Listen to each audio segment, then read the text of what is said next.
and sent to prison for mocking the president, right? And so I know I would go there and I wouldn't be able to resist. Like, I'd just be like, hey, my style, and then I'm in jail. Which normally wouldn't be such a bad thing, because what would happen in an international incident like that is normally your president would just come there and then he would ask for you to be released and taken back to your country. That's all. But now, I don't know if that guy would come and fetch me.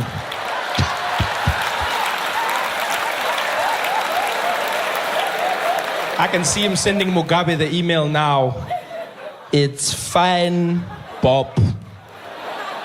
Keep him.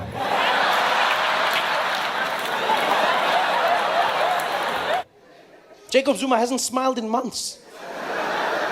He was our laughing president. You guys remember that? Huh? He was that guy.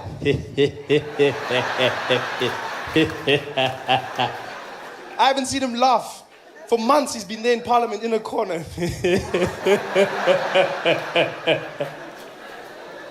And the funniest thing is, he introduced us to Julius Malema. That's the craziest thing about this whole situation. It's a thin line between love and hate. He introduced us to Julius Malema. That was his guy. He came with him, and we were the ones asking questions. We saw Julius in the beginning. It was almost like Jacob Zuma brought us a little puppy, a little ANC puppy. And it was like, hey guys, this is my puppy Julius.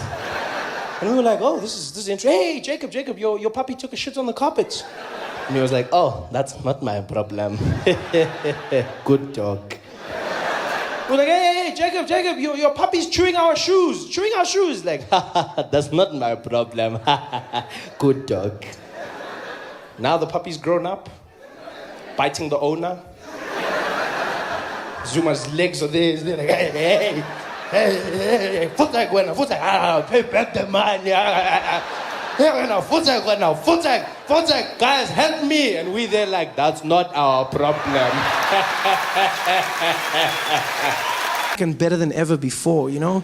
The last few months have been so taxing on him. People fighting with him in Parliament, shouting things at him. He's been stressed, sitting in a corner, quiet, all to himself.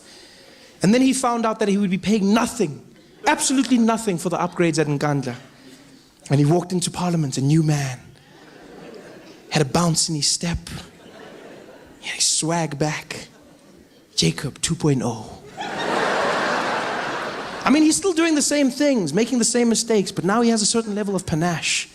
I saw him mess up a speech the other day, stumbled on a word like he always does. This time, though, he didn't frown, he didn't get stressed. He just worked through it. And here we can clearly see there are red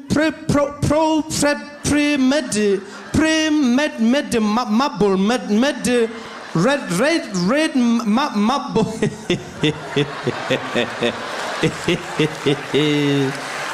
A marble red marble.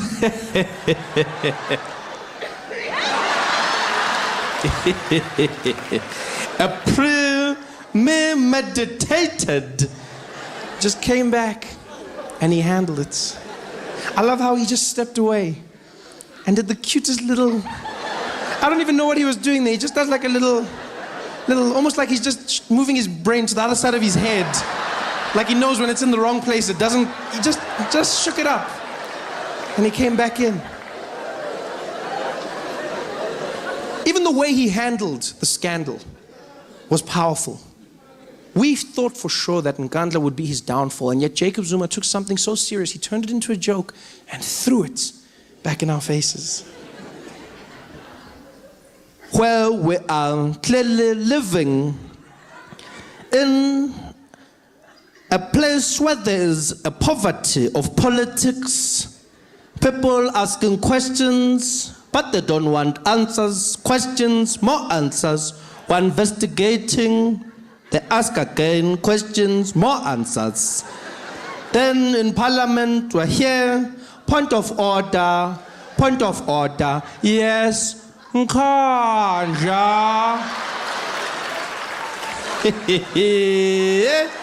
Tiko wase George Koch.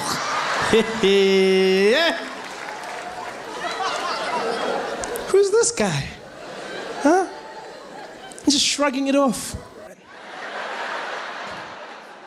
People panicked again, although it was different. For the first time in South African history, you heard black people going, "Eish, how much is that ticket to Australia again?"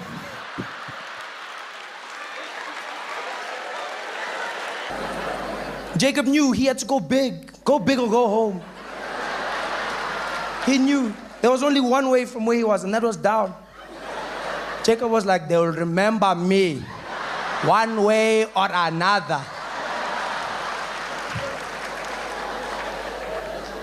Utata might be the father of the nation, but I will be the father of a nation.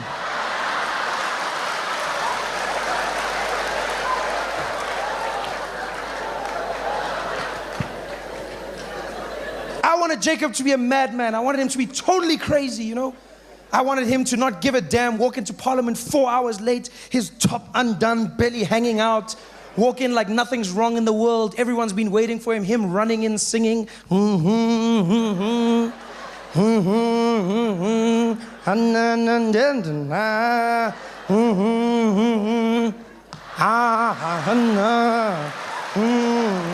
Helen Zilla in the corner. "Jacob, you late, Jacob. Jacob, we've been waiting for you for 4 hours. You can't come." "Hey, shut up, Wena. Shut up. Late for who? Late for who? It's my time now. Shut up, Wena." Jacob Zuma, unlike the rest of us, doesn't conform. He doesn't conform to the norms, you know? Doesn't conform to the laws of grammar and punctuation as we mere mortals. No. No. Not our president. Comma, for who? For you, maybe, not me. Comes out there, confidence, cadence, wherever he pleases, reading out.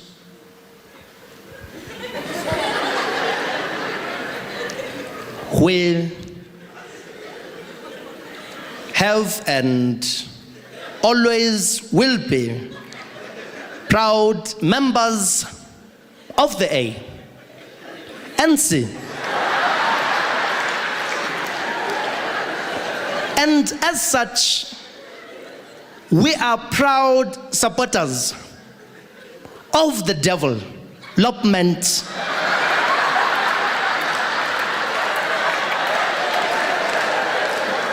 of rural areas. And as such, it is of utmost importance to note that 2011 is the year for us all to participate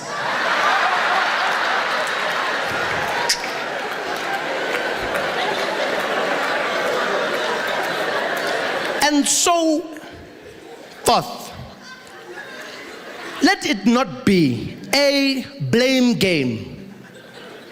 Let us understand that I, Jacob Zuma, am not a country on my own. The cutest president in the world, and you guys don't respect him. You don't appreciate him. He's got that cute face with that grin, just like, you know. Looks like he could have been like one of those kids in the Jet magazine, just like. He's super cute, man. How could you hate on Jacob Zuma? He looks like a little Zulu Ninja Turtle, man. He's so, you know, he does, you know. You can see him in the crew. Leonardo, Raphael, Michelangelo, Jacob, Kawapanga.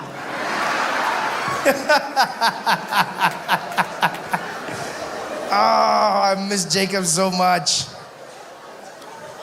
And you people were torturing while I was away. You were torturing him. How could you do that? Painting horrible pictures of Jacob Zuma. You guys are disgusting. The man, Jacob, on the mountain with the wind blowing through where he'd have hair. Just him, Jay-Z, and Mini-Me. Although it wasn't that mini though, you have to admit. No, it was a pretty solid picture. Well, not solid, but you know what I'm just saying, if it was me, I wouldn't have been offended by that, eh? I would have been there at the gallery every day, just like posing and waiting for people. We'd be like, "Yeah, hello ladies, hello, hello.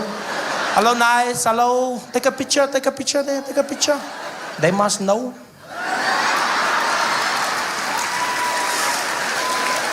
So strong and so confident.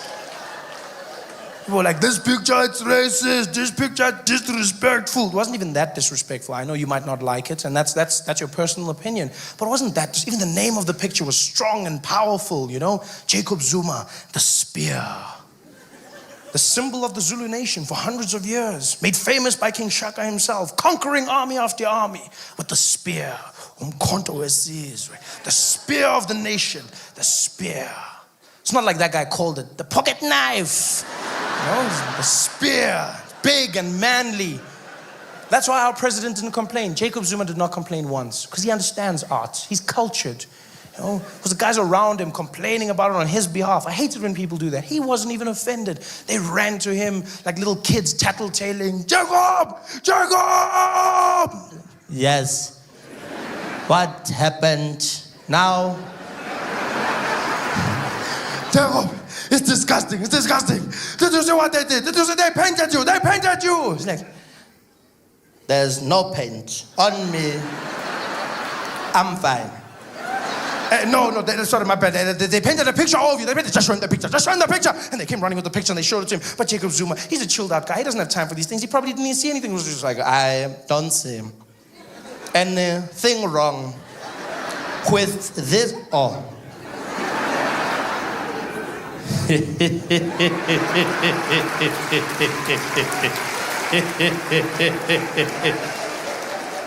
The giggling Casanova has no time for these trivial pursuits. I wouldn't be shocked if Jacob's having the time of his life right now in the presidential bedroom.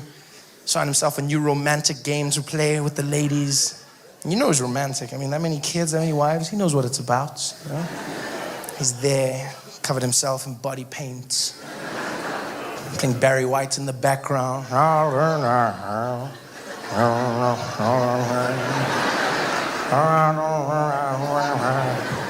Gets to the bedroom door looking all sexy. Looking in the door at his wife. Number 2. Are you ready for the spear? She's there like, ooh, I'm not ready. I'm not ready. He's like, ready or not?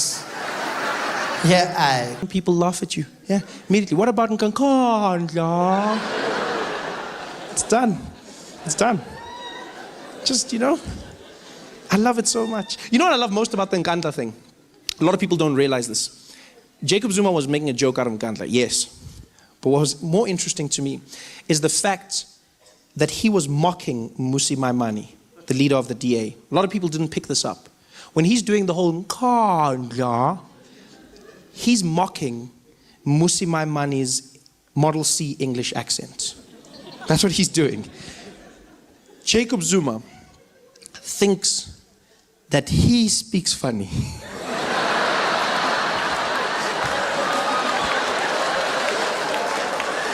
That is priceless. Jacob Zuma sits in parliament watching Mmusi Maimane speak, like, and we'd like to know about the allocation of funds, more especially regarding the homestead at Nkandla, and whether, and he's like, this guy talks so funny. Nkandla, would you like some tea with your crumpets? Marshmallow.